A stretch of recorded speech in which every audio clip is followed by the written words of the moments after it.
Shalom kekasih Kristus, salam waktunya mengalami terobosan. Hari ini saya berharap kita semua yang mendengarkan renungan melekat dalam Tuhan semakin mematuhi apa yang Tuhan perintahkan. Untuk itu, kita tetap melekat dalam Tuhan melalui renungan hari ini, agar firman yang disampaikan tidak lagi ditunda-tunda, melainkan kita segera melakukannya. Kita berdoa. Tuhan, terima kasih buat waktu yang indah dan kesempatan yang diberikan pada hari ini. Biarlah kami dapat menggunakannya sebaik mungkin. Tuhan, urapi hamba-Mu yang akan menyampaikan kebenaran firman Tuhan. Biarlah firman yang disampaikan merupakan isi hati-Mu untuk kami semua. Bahwa kami untuk tetap kuat di dalam Engkau. Dan bahkan untuk kami tidak mudah mengingkari apa yang ada yang Tuhan perintahkan untuk kami lakukan. Tuhan, terima kasih. Sekali lagi, dengan hal ini kami mohon kepadamu agar Roh Kudus menguatkan iman percaya kami untuk kami juga melakukan setiap perintah yang Kau berikan pada kami. Terima kasih Tuhan Yesus. Ini doa kami dalam nama Tuhan Yesus kami berdoa. Amin. Melekat dalam Tuhan bertema mematuhi kesepakatan. Firman Tuhan terdapat dalam kitab Matius 18 ayat 19. Demikian firman Tuhan. Dan lagi aku berkata kepadamu, jika 2 orang daripadamu di dunia ini sepakat meminta apapun juga, permintaan mereka itu akan dikabulkan oleh Bapa-Ku yang di surga. Dalam zaman dahulu, perkataan seseorang adalah sebuah ikatan. Kesepakatan dibuat dan dipenuhi tanpa banyak dipermasalahkan. Itulah sebabnya mereka akan berpikir 100 kali tentang kemampuannya dalam memenuhi janjinya sebelum menyepakati apapun.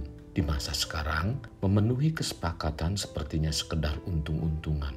Werner Erhard, pendiri Training and Landmark Forum, mengatakan, kesuksesanmu tergantung pada seberapa sering kau mematuhi kesepakatan. Kekasih Kristus, kalau saat ini menghadapi persoalan hidup yang sedang terjadi atau sudah lama terjadi dan sekarang menyadari akan teguran Tuhan lalu berbalik ingin mengikuti jalan apa yang dikehendaki Tuhan. Kesadaran ini secara tidak langsung merupakan kesepakatan pribadi dengan Tuhan. Sehubungan dengan kesepakatan dalam suatu pelatihan, seorang pelatih meminta para peserta menyepakati aturan di antaranya, datang tepat waktu, duduk di kursi yang berbeda saat istirahat, tidak boleh minum minuman beralkohol dan lainnya selama pelatihan.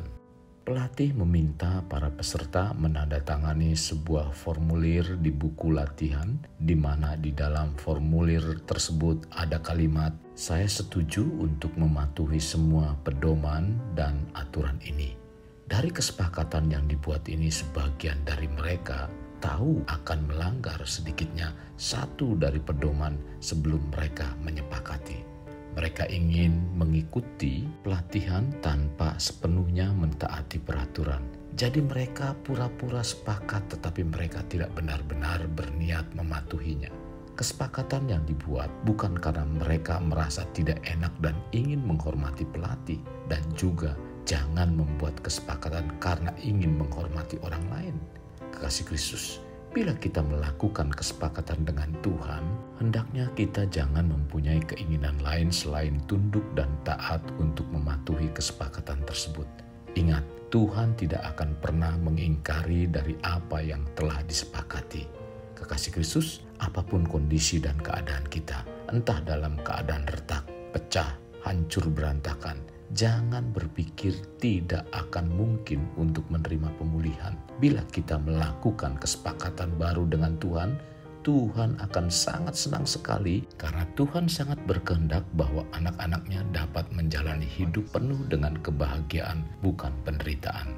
Masalah yang lalu sudah berlalu, jangan disesali dan jangan putus asa, tetapi bertobat dan izinkan Tuhan mengendalikan waktu. Tuhan mampu mengembalikan keadaan serta membawa hal-hal lebih besar dan lebih baik ke dalam hidup kita. Menjadi penting untuk diingat ketika kita menghadapi hal-hal tidak baik dalam hidup, hendaknya kita jangan menjadi anak Tuhan yang selalu menyalahkan keadaan dan jarang sekali mengintrospeksi diri. Apakah diri kita telah melanggar dan tidak mematuhi kesepakatan seperti apa yang dikatakan dalam firman Tuhan? Bila muncul kesadaran seperti ini, keadaan seburuk apapun, jika kita tetap beriman pada Tuhan, maka belas kasih Tuhan masih ada, bahkan tidak akan beranjak dari kita, asal menyadari dan mengaku segala kesalahan kita. Dengan sikap demikian, percayalah Tuhan akan memulihkan hubungan kita dan Tuhan akan mengembalikan tahun-tahun yang hilang dan mengembalikan keadaan pada kita. Sekarang, seberapa kita ingin mengalami pemulihan dan menerima belas kasih Tuhan? Hal ini tergantung seberapa komitmennya kita untuk mematuhi kesepakatan dengan Tuhan. Berbicara tentang kesepakatan Tuhan, di mana Tuhan sangat memegang teguh, bukan seperti kisah seorang ibu dari Irlandia Utara yang meninggalkan anak yang mengalami keterbelakangan mental. Nama anak tersebut Eric, dan Eric mempunyai adik bernama Angelica. Saat Eric berusia 4 tahun, ayahnya meninggal dan keluarga Eric menjadi sangat miskin dengan hutang yang menumpuk sehingga mereka tinggal di sebuah gubuk. Kemiskinan yang menekan hidupnya dicampur dengan sulit mengurus Eric. Ibunya meninggalkan Eric sendirian di sebuah rumah gubuk karena cacat mental yang menyusahkan untuk pergi ke kota.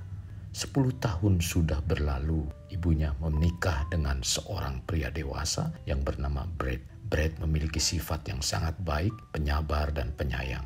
Pada suatu malam, ibu Eric bermimpi bertemu dengan seorang anak yang tampan namun tanpa cacat, dan anak tersebut melihat ke arahnya dan bertanya, "Tante, apakah kenal mama saya? Saya rindu sekali padanya."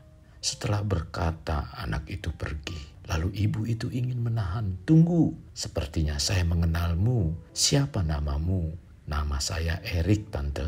Ibu Eric terbangun dengan penuh rasa bersalah dan penyesalan yang mendalam. Baru sekarang menyadari betapa jahatnya perbuatannya. Dengan perasaan yang campur aduk, ibu tersebut mengambil pisau untuk menggoreskan pisau yang dipegangnya di pergelangan tangan. Ketika beberapa inci pisau tersebut menyentuh tangan, tiba-tiba terlintas bayangan Eric dalam benak pikirannya. Ibu tersebut melepaskan pisaunya sambil berteriak, "Eric, Mama akan menjemputmu." Tidak menunggu waktu lama, keesokan harinya ibu tersebut bersama suaminya pergi ke tempat di mana Eric ditinggalkan. Dengan perasaan sedih ia berlari menghampiri gubuk tersebut dan membuka pintu yang terbuat dari bambu. Karena gelap, sulit untuk melihat apa yang ada di dalamnya. Tetapi dengan sinar terang seadanya didapati sepotong kain yang lusuh tergeletak di lantai tanah. Beberapa saat kemudian ibu tersebut keluar dengan penuh tangisan untuk meninggalkan tempat tersebut. Tiba-tiba saat masuk ke dalam mobil, di belakang mobil terlihat seorang wanita tua. Wanita tua tersebut menegur dengan suara parau, "Siapa kalian?" Ibu yang bersama suaminya menjawab, "Apakah ibu kenal dengan seorang yang bernama Eric yang tinggal di gubuk itu? Kalau kamu ibunya, sungguh perempuan terkutuk. Tahukah, belasan tahun yang lalu sejak engkau meninggalkannya di sini, terus menunggu ibunya dan memanggil mama, mama.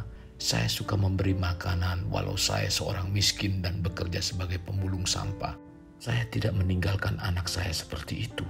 3 bulan yang lalu, Eric meninggalkan secari kertas dari ia, belajar menulis setiap hari selama bertahun-tahun hanya untuk menulis ini untukmu." Bunyi tulisan tersebut, "Mama, mengapa engkau tidak pernah kembali lagi? Mama marah sama Eric ya? Mama, biarlah Eric yang pergi saja. Tetapi Mama harus berjanji kalau Mama tidak akan marah lagi pada Eric." Sambil membaca surat tersebut, ibu Eric terus menangis. Dan setelah membaca, ia menangis histeris dan berkata kepada wanita tua, "Di manakah Eric sekarang, Ibu? Bu, tolong katakan." Wanita tua tersebut mengatakan, "Semuanya sudah terlambat. Sehari sebelum Nyonya datang, Eric sudah meninggal dunia." Kekasih Kristus, orang yang melahirkan kita dapat melupakan, bahkan tidak bertanggung jawab pada kita, yaitu dengan mudah dan gampangnya melupakan, bahkan meninggalkan sendirian dengan penuh kesengsaraan. Tetapi tidak demikian dengan Allah yang kita sembah. Dia patut dan berpegang teguh pada kesepakatan sebagaimana yang diembannya dari Bapa dan mematuhi kesepakatan tersebut.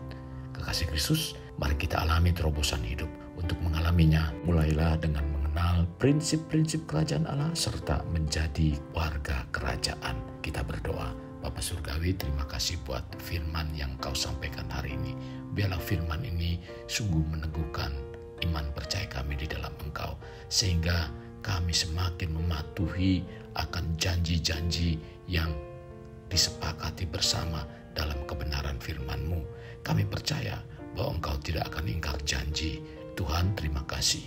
Bangunlah hidup kami dengan kebenaran firman-Mu, supaya kami semakin kuat dan kokoh, sehingga kami terus tetap berjalan seperti apa yang Kau inginkan dalam kehidupan kami.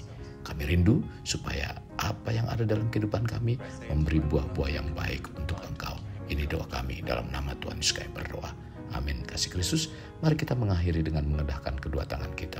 Terimalah anugerah berkat dari Allah Bapa, kasih sayang daripada Yesus Kristus, dan persekutuan dengan Roh Kudus yang mencurahkan berkat secara rohani, berkat secara jasmani, dan berkat secara ekonomi. Di mana berkat Abraham, berkat Ishak, berkat Yakub dicurahkan dan dilimpahkan dari saat sekarang sampai Maranatha tiba dalam nama Tuhan Yesus. Amin.